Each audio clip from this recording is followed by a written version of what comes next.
Hey, this is Jeff, and welcome back to the Coito Ergo DLC crossover. Today I'm going to finish clearing out Puesta del Sol South and get Dean and Christine to their positions to trigger the gala event. Since last week I did some testing to see why ghost people spot me instantly even though my sneak skill is 100, and I'm gonna do a separate video about that because it's complicated. One factor is that most ghost people have their perception hard-coded to 0. There's a theory that the game treats 0 as infinite, which isn't quite true, but it definitely doesn't make them blind either. And speaking of ghost people... No, it's a rad roach.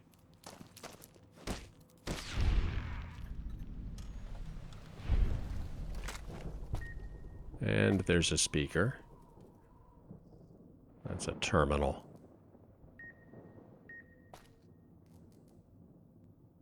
Well, maybe. Very hard. That's a good sign. The ones that just have lore usually aren't locked.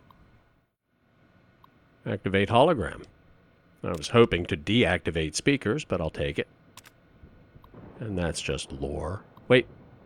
Domino swung by today after the foreman's accident, wanted to know how I was handling it, if the boys and I were doing all right. Guy's a snake laying on the fake charm trying to be one of us. He asked if we were being paid as befits our skills, said if we weren't to come see him he'd set us up. I'm not stupid, I've seen the percentages. I know someone's making a killing off the corners we're cutting. Sounds like Domino and construction are arm in arm. Doesn't matter to me as long as cash gets left in the drawer every week. So there's Courier Jeff's first hint that Dean was crooked even before the Great War. Switch to the holo rifle.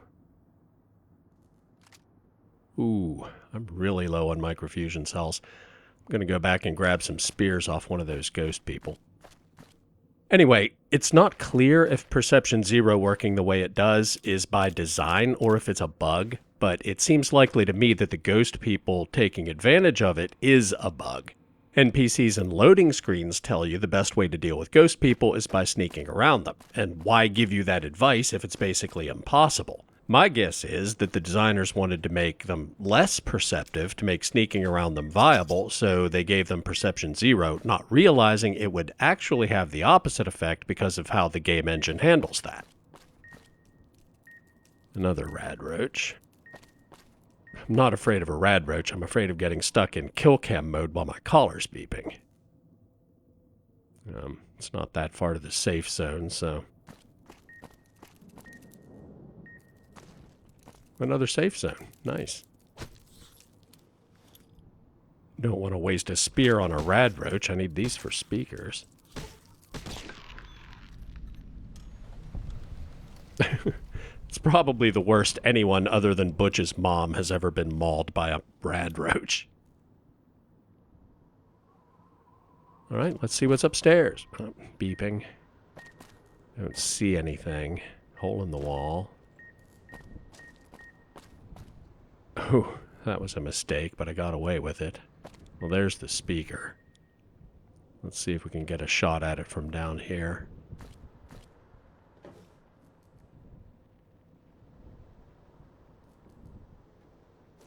No. Up close and personal might defeat the purpose of destroying them at range, but sometimes you don't have much choice. Let's see what's in here.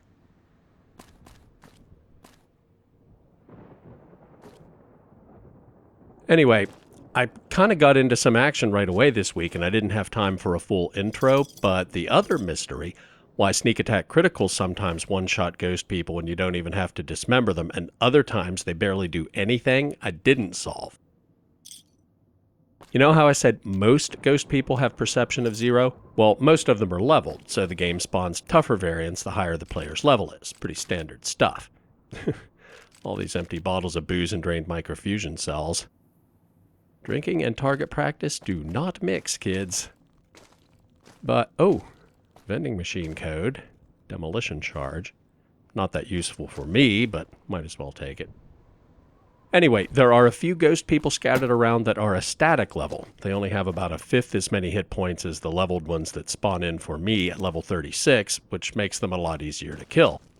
But that doesn't explain it, because with gun skill 100, a sneak attack with the police pistol should still easily be able to one-shot even the toughest ones, and sometimes it does. So I suspect it's a bug. Either the game intermittently calculates the damage wrong, maybe because there's a complex script on ghost people that handles damage, death, and the whole resurrection thing, or sometimes it just shows me the sneak attack message when I didn't really score a sneak attack.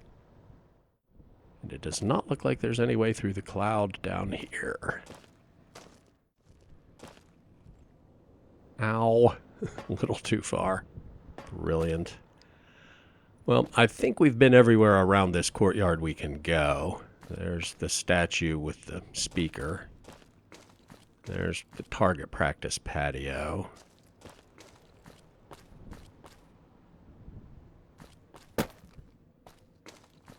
There's the Dean's a Crook terminal. And there's the scaffolding directly across from us now.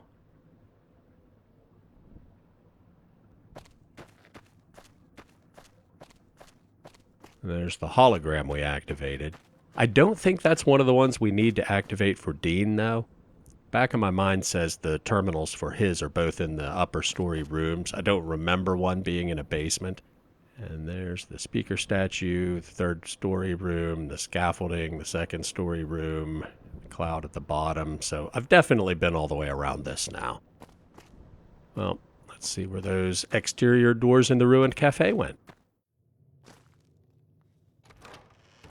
Last week we saw a well-lit second-story room near an alcove with an inactive speaker and some ammo, and I think that might have been it. Bunch of dead ghost people, so we've definitely been down there before. Drained microfusion cells. Have we seen a workbench? I'm really low on hollow rifle ammo, and we might need to start reloading.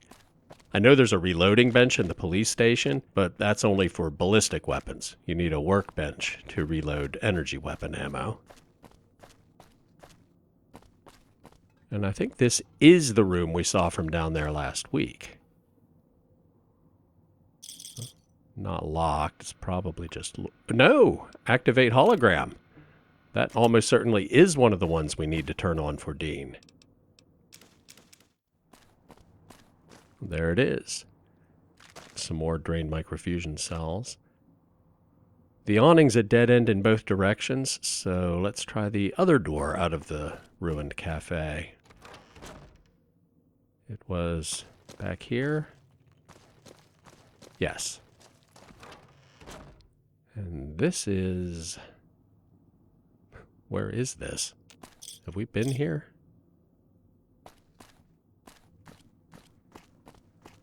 Well, there's a big door. That might be the western door back to Puesta del Sol North. Okay, that's the courtyard with the cloud and the scaffolding and the speaker statue. I guess I just never looked up and saw this bell tower or whatever it is. There's another vending machine code. Hologram rifle advanced calibration. Now that sounds useful. There's the hologram again. So where are we? There's the gate back to Puesta del Sol North, right? Yeah, the western one, and the ruined cafe right beside it. There's the eastern gate, ruined store, ruined building. Haven't seen either one of those things. So the ruined building should be right here on that balcony, I guess. So how do we get to it? Scaffold courtyard, first hologram. Oh, yep, there it is.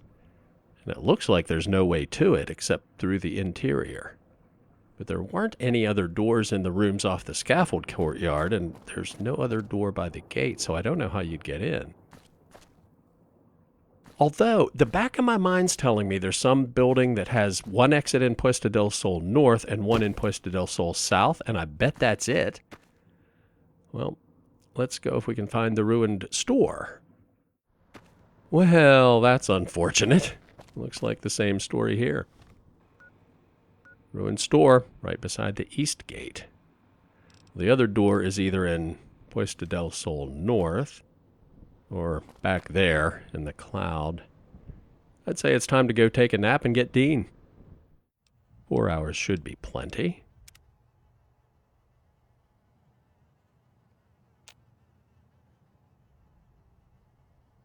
How's my hunger and thirst? Thirst is under control. Hunger's almost to the point of getting a debuff. Better eat something. And yes, 4 hours was plenty of sleep. Down to only 2 Instamash. But hunger goes up pretty slowly, so we're fine for the minute. We'll just grab Dean and... Hold on. Vending machine. I have that new code for the hollow rifle mod, so let's make one before we forget about it. 125 chips. Kind of expensive, but hopefully worth it. 1 will be fine, thank you. And now we need to put it on the hollow rifle. Decreases spread, so it'll be more accurate at long range. If I get my energy weapon skill up, this thing might be pretty good. And if I find a workbench to reload ammo. Maybe I should have been using spears to destroy speakers all along. And the condition isn't great, so let's buy a weapon repair kit while we're here. Oh, one more thing I wanted to show you before I talk to Dean. I've been stashing spare weapons and any other loot that's too heavy or situational to carry around all the time in this garbage can by the gate back to the Mojave. I don't think it respawns, but I'm not putting anything in here that would devastate me if I lost it. I'm actually going to talk to Christine before I talk to Dean, just in case we're locked out of any helpful dialogue when we make more quest progress. Christine is looking at the fountain, eyes narrowed. She scans the perimeter, gauging the distance. She glances at your wrist, then back at the fountain. You think he's using the Pip-Boy to establish the projector connection. She nods, raises her hands, palms facing each other, then rotates 180 degrees and back again. You think he might be close, then? Any idea where? She surveys the area, focusing upwards, glances at the casino, frowns, looks west then east. Holds out her hand and motions at your Pip-Boy. Sure, have a look. She studies it intently, turning your arm as if your wrist's a sensor module she just found. She doesn't seem interested in the screen. She studies the casing, making sure it's intact. No reason not to wait for her to finish. Her finger stabs the buttons, narrowing in on the local map, scrolls into the main gate, backs out. Calls up the Puesta del Sol switching station, zooms in. Her expression loses some of its edge as she notes the marker. Looks at you, points at the marker, points west, tilts her head. Why do you think he wants you to go to the Puesta del Sol switching station? She frowns, motions as if typing, points at you, raises her wrist and pantomimes talking into it. She points at you, then her, looks right and left, tries to type, but shakes her head. Neither Dean nor Dog have the technical aptitude to man the switching station. She slowly nods and looks impressed.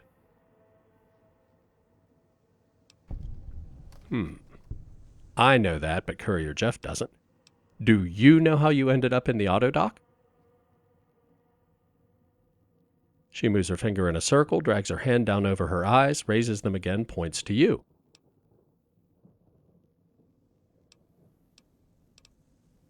You got gassed like I did? She nods, raises an eyebrow, points at you, makes a circle, and points at your feet. You want to know how I got here? Same thing, more or less. I got gassed. Elijah got a notification that one of his traps had snagged somebody, and he sent Dog to fetch me. Woke up here. She smiles, nods. She repeats the circling motion, lowers her hand, and circles inward until she's pointing at the spot between you. Still pointing at the ground between you, she raises an eyebrow. Followed a radio signal, a woman's voice. The weird thing is, it ended up it was coming from an abandoned Brotherhood bunker. Guessing Elijah set up a really good receiver and a repeater station to rebroadcast it to the Mojave as bait. She waits. After a second, she raises her eyebrow again. See, the signal's an ad for the Sierra Madre grand opening. The thing is, besides owning a publishing company, I also own a rather successful saloon, and I wanted to check out the competition.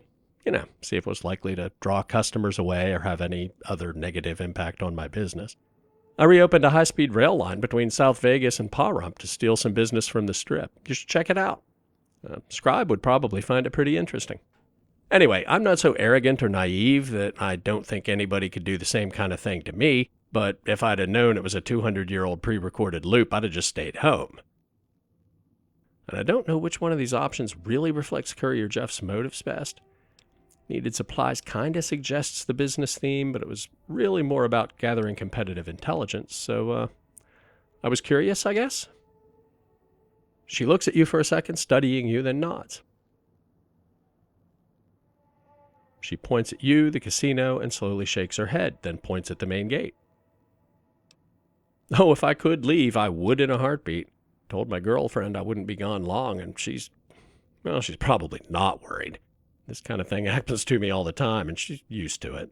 Like, I wasn't just blowing smoke about Fresca Koi. Her mind was preserved in a holographic simulation, and I had to make her a body at this pre-war cloning facility. It was this whole ordeal. Point is, I just don't like not keeping my word, She looks at you, your collar, shrugs, then grabs her neck with both hands and holds it for a moment.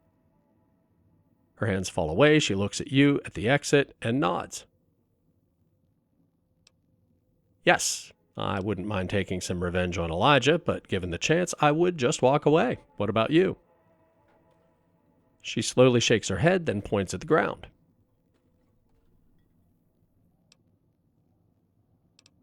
So you're not going to leave? She frowns, glances at the casino, then the exit, then back at the casino. She shrugs without strength or conviction and isn't looking at you when she does. Look, it's all hypothetical anyway. We both know we're going to have to mess that prick up to get out of here, and we're going to enjoy it. See you later. Christine nods.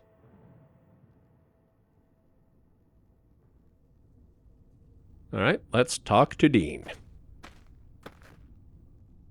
Didn't think much of our chances. Now I'm thinking I was wrong. What's the next step?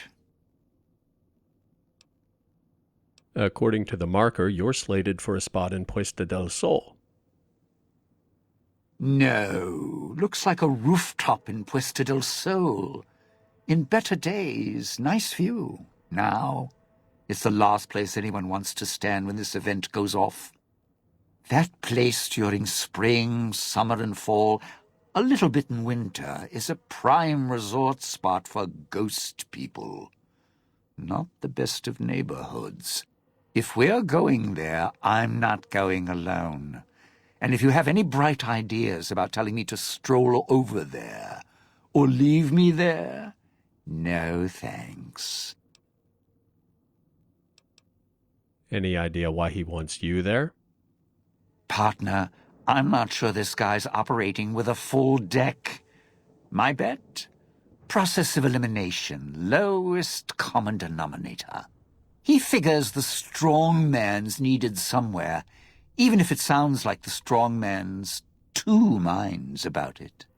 Plus, I'm guessing wherever old doggy boy's needed doesn't need smarts. I hope not. Or we're royally jonesed. Hey, I haven't let dog out once, and God is pretty smart. Anyway, his story about Christine so far has some holes, and now we have a chance to ask him directly. I'm tempted to ask about the auto dock since he brought it up last week, but I don't want my questions to reveal what I do or do not know. I'd rather give him enough rope to hang himself. It's also a distinct possibility that I'm way overthinking this. What about Christine? Christine, that her name? Nice name. I mean, you can't see it on posters, but never mind. I don't know. She might need to hold some place where speaking isn't important. Like stage tech? Lighting? Got me. And me? I've had prime billing in Europe, New York, and this gig doesn't feel like that. Don't get me wrong, I can hold an audience, conduct a score from the rooftops, but I'm guessing I'm the odd man out in this whole heist. I'm not following you. Odd men out, dead weight. Someone you need holding the toolbox, the nurse passing the scalpel, the chauffeur driving you to the concert. Any guy with hands is who he needs up on that rooftop. Guess he thinks I don't rate looking like I do. Poor him. I had other questions. It's your time, and if you want to spend it chatting, not much I can do about it. Dog said Elijah won't show himself until we trigger the gala event. What do you know about it? Supposed to be the grand opening of the Sierra Madre. Lots of lights, music, the works. And he's going to use the gala event to open the casino? But that's interesting. Yes, it sure is interesting. Are you thinking what I'm thinking? Yeah. Maybe the drain in power. That'll cause the security systems to shut down enough to let us in. But getting back out? No, the place will close up tighter than an opening at the Fronds.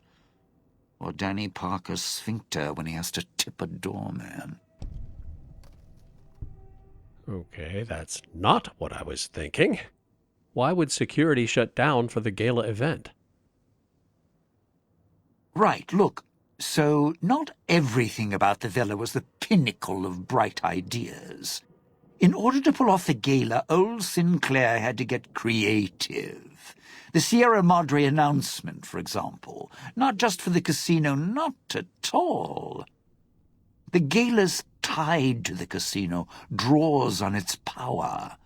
Might cause it to reset itself, open the doors for a bit like it was supposed to. What do you mean about the Sierra Madre broadcast? Well, Vera's beautiful voice doesn't run on casino power exactly. Her broadcast is tied into the emergency broadcast signal for the Sierra Madre. You know, in case of attack. Well, guess what? The night of the gala event, the emergency signal went out all right. But because the broadcast had been hooked up to the gala event, instead of an emergency signal, you get Vera's voice on the radio. Great, huh? So it's not an invitation, it's a call for help. Yeah, the Sierra Madre's last song, one only a few people are ever going to hear. A little sad, but what can you do? Well, nothing incriminating so far about his dealings with Christine, but for an entertainer, he knows an awful lot about the casino's security system. Coupled with what we read about him getting friendly with the construction crews and bribing people, I think he's been casing this joint for about 200 years longer than Elijah has.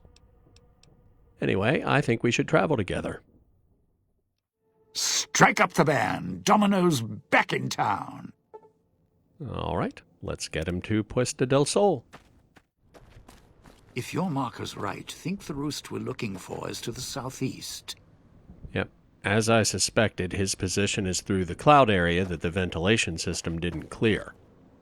And Courier Jeff might be a little hesitant, but video game logic says that passing through it will take ever so slightly less time than his protection lasts. Sierra Madre may wait, not me. Okay, I'm doing it.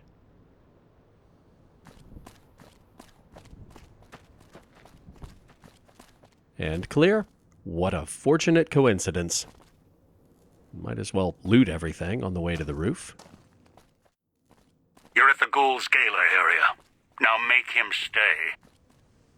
So, this is where I'm supposed to put on the show. Played better venues, let me tell you.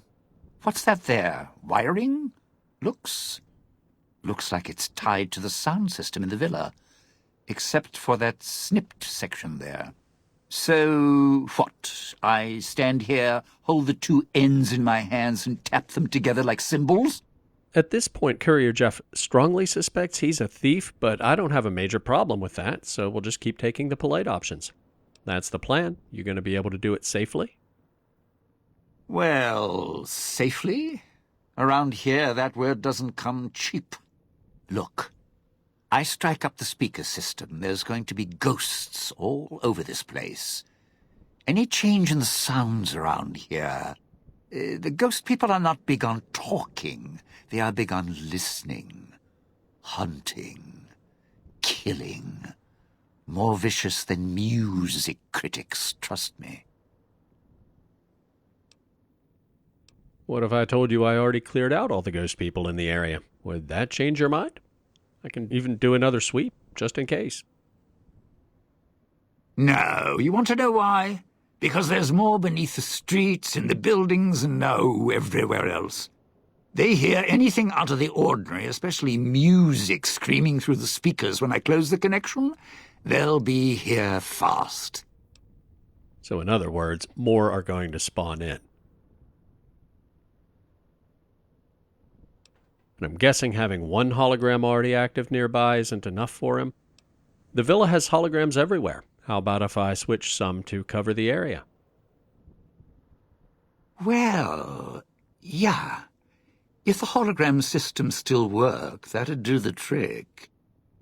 Okay, all right. You call up some of those old-world stiffs. That'd be an audience I wouldn't mind having below. Okay, let me see if I can reactivate the holograms. If I remember correctly, there should be 2 holograms you can switch on in the area. Just don't remember how. Do that, and I'll consider waiting on the rooftop. Maybe. And I'm guessing the one I didn't find earlier is also somewhere back here behind the cloud. This crouching's hell on my knees. Don't worry, you won't have to put up with it much longer. As soon as I loot everything and find the last hologram, you can stand up all you like. And could it be that easy? Yes, it is. Activate hologram. Now I'll finish looting and get him back to the roof. There's the new hologram. There wasn't anything behind it except the passage to the roof, but it looked like there was a... Yeah, there's a room across the breezeway. It looks to me like there's enough slack in these cables that he wouldn't have to literally stand there and hold the ends together. Oh, vending machine code. Automatic rifle upgraded internals. Nice. Maybe I'll make 2 so Kakata and I can have matching his and hers machine guns. I mean, I wouldn't splice them with the power on, but I can jury-rig circuit breakers. I'm sure I could work something out.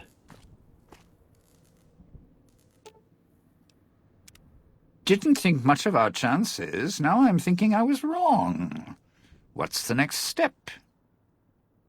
Both holograms are on. It's safe for you to get to your position. You powered the holograms up? Well, yeah, that's pretty good protection. Sure worked at the fountain. Vera kept the ghost people away. But, how do I know the power won't suddenly go out? And, I don't know, this still sounds risky to me. For me. I don't know. Maybe the idea is that he needs to stay here to make sure the ghost people don't come disconnect the cables. What's the nicest option? You know me well enough to know I'm not going to put you in danger. Which is totally true.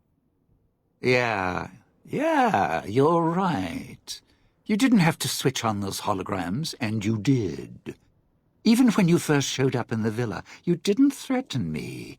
We're just willing to cooperate to get through this. All right, look, if the holograms are here to keep me company, then I don't mind staying here for a while. But listen, when this thing goes off, try and get into the Sierra Madre without me. You'll wish you hadn't. And that completes that part of the quest. Now, we can't go back out the way we came because we lose his perk, but we should be able to cross the awnings above the cloud, no problem. That's the wrong way. Don't know if we'll run into any ghost people on the way out, or if using the holograms prevents them from spawning. I mean, you can convince Dean to do it without activating them, but he would not be happy about it. Well, even if there are some, they won't be in this area because of the holograms.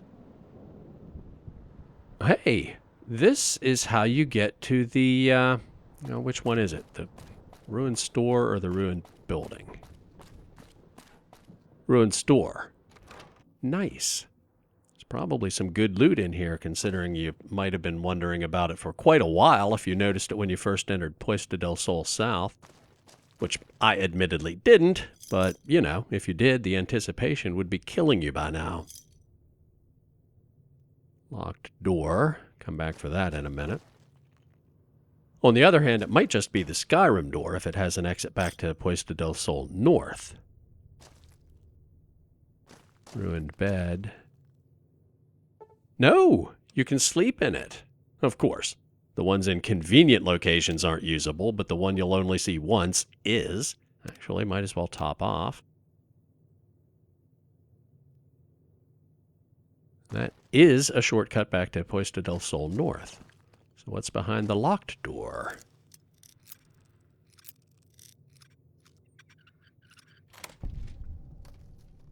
Stairwell. Wasn't expecting that. Locked cash register.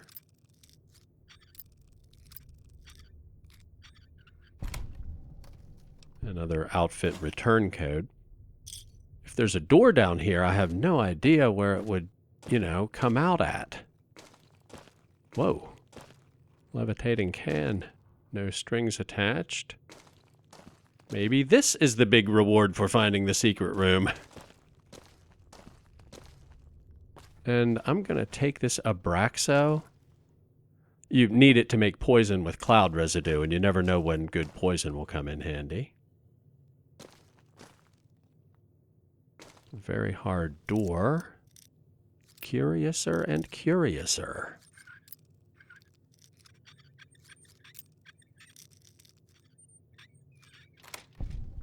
And nothing. Really? Well, first aid kit. Ooh, the mother lode of purified water. That was definitely worth it. But that's really all. Now, where does that external door go? Nowhere.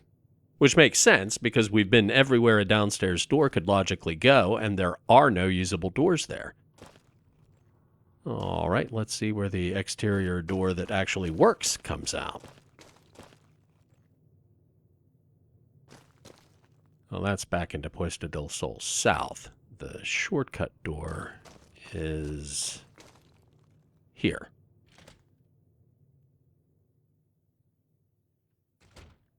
And this is... Wait. Any loot before we jump down? Doesn't look like it.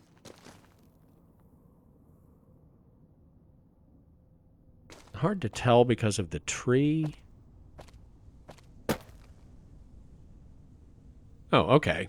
Right here by the door to the villa. So, back to Christine. And after a month of videos, we're finally going to see some actual DLC crossover content. Christine raises an eyebrow.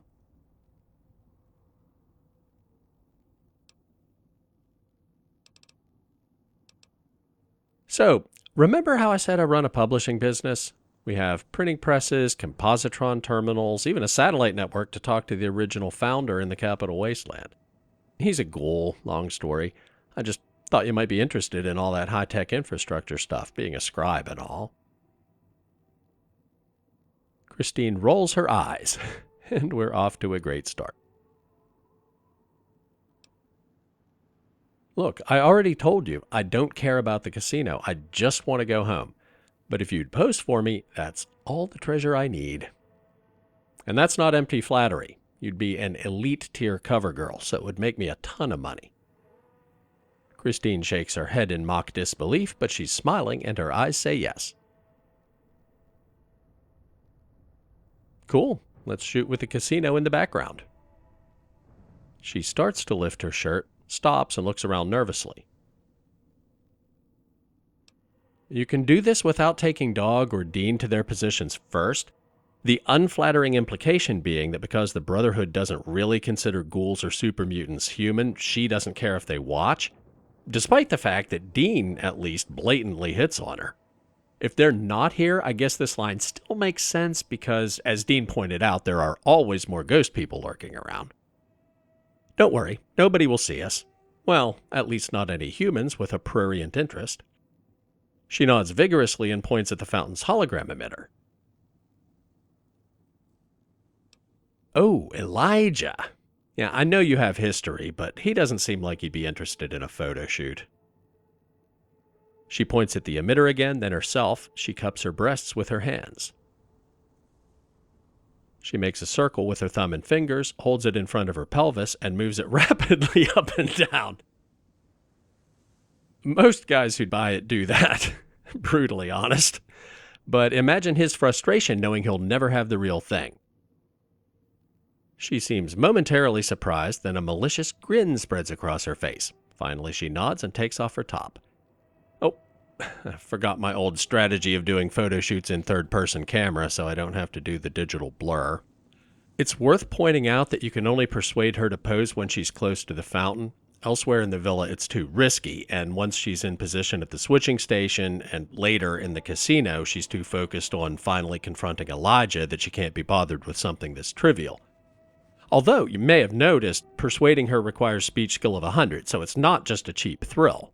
And something else a little darker about that dialogue, if you didn't talk to her about her history, it might just seem like an amusing diss, but if you did, well, there are at least two ways to interpret Elijah breaking up Christine and Veronica.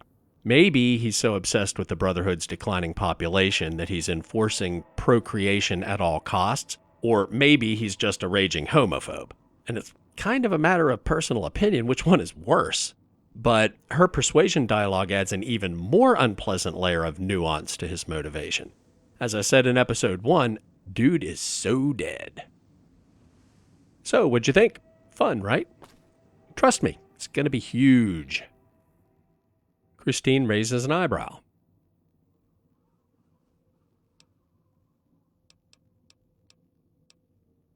Well, no rest for the weary. We'd better get you to your position at the switching station so we can kick off the gala event. I think you should travel with me. Christine nods. And we get her perk back, but since I destroyed or disabled all of the speakers between here and there, it doesn't really matter.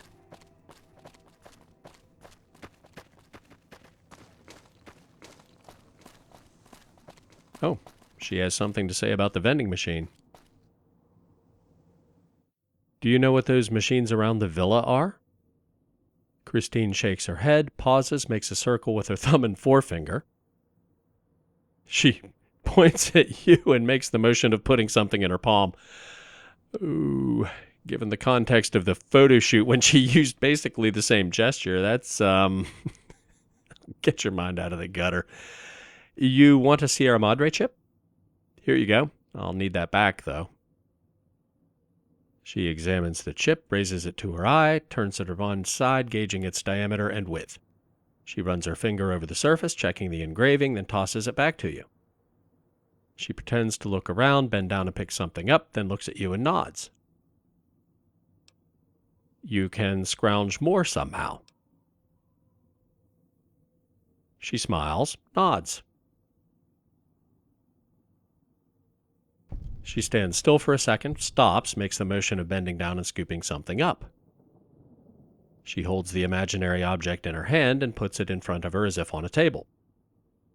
She hefts what looks like a small box, pours it on top, reaches down and holds up a small O. You can make more of them at a workbench with the right materials. She smiles, nods. She points at your Pip-Boy, makes a motion of opening it and removing something. She raises her hand and makes the motion of smashing it and holding up the remainder. You need a battery, a fission battery, and scrap metal, and you can counterfeit the chips. She nods, impressed. She points at you, then her, then makes a circle. And you can teach me how to do it too. She nods, then makes a series of hand motions to represent weights and amounts so you can do it on your own. And now we can make counterfeit chips at a workbench, which probably won't come into play here, but might be useful back in the Mojave if I want to use the vending machine in the abandoned Brotherhood bunker as a reliable source of 308 ammo. Between fission batteries, scrap metal, and outfits, it should basically be an infinite supply of chips. She's worried about traps. Don't worry, I already disarmed all the traps and mines.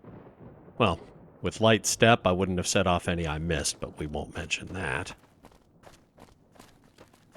And she's worried about ghost people. Yep, already took care of them too.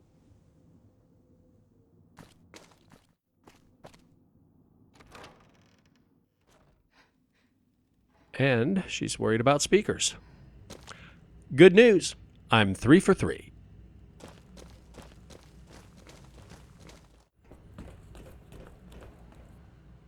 Christine motions to you, points at the door uneasily, seems hesitant to go near it. I understand you obviously don't want to go in the elevator, and after what you went through in the auto dock, I seriously wouldn't even consider putting you in a small confined space. Is there not an option to tell her we can find another way to do it?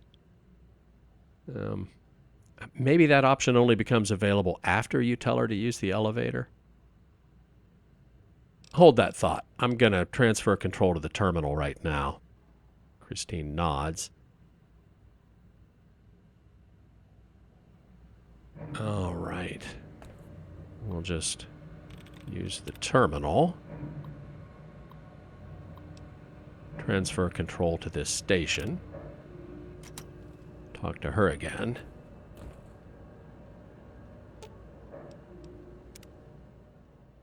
Still doesn't want to go in the elevator, obviously. Yes, that does work. Good. I've found a way to do the bypass from here. You should be able to just use the terminal over there.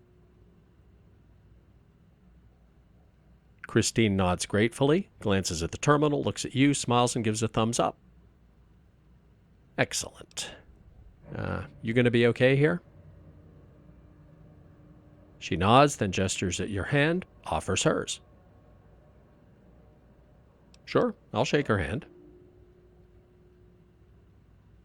She holds it, meeting your eyes intently, gives your hand a squeeze, then releases it and smiles. Hey, we'll get through this. She narrows her eyes, determined, and gives a last nod. And that completes the quest to get Christine in position. The bell tower. That's where you'll trigger the Gala event. It's a ways up. I'm sure you'll find a way to climb up there. What the hell? Elijah just developed a little southern drawl there at the end. And now we can see where that elevator comes out without fear of breaking the quest. And I think this is the room we saw from the courtyard last week. There's no way back up, so loot it before we jump down. I say like I really know. Have I mentioned recently that everybody sing along, find the villa really frustrating to navigate because it's a maze and everything looks the same?